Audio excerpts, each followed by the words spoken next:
শান্তি নিশ্চিত করতে হলে যুদ্ধের জন্য প্রস্তুত থাকতে হবে। মার্কিন প্রতিরক্ষা সচিব পিট হেগসেথের এই মন্তব্যের জবাব দিয়েছে রাশিয়া। তারা নিজেদের সামরিক বাহিনীকে আরো শক্তিশালী করার কাজ করছে বলে জানিয়েছেন।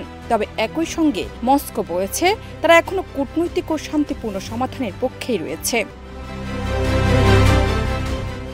1 অক্টোবর ক্রেমলিনের মুখপাত্র দিমিত্রি পেসকভ সাংবাদিকদের বলেন, আমরাও আমাদের সশস্ত্র বাহিনীকে সর্বাত্মকভাবে শক্তিশালী করছি।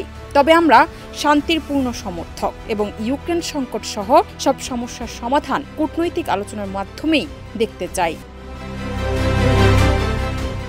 পিট হেগসেথ সম্প্রতি এক বিবৃতিতে বলেন, যুদ্ধের জন্য প্রস্তুত থাকলে তবেই শান্তি নিশ্চিত করা যায়। এই মন্তব্যে আন্তর্জাতিক অঙ্গনে উত্তেজনার সুর সৃষ্টি হয়।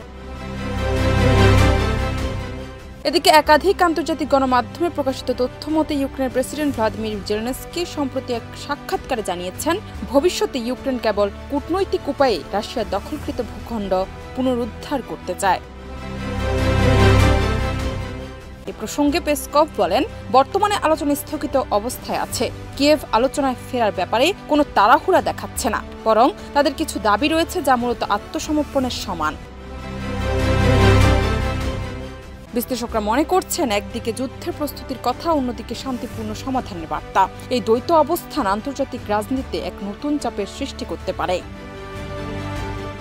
জান্নাত নিপু, দেশ রূপান্তর।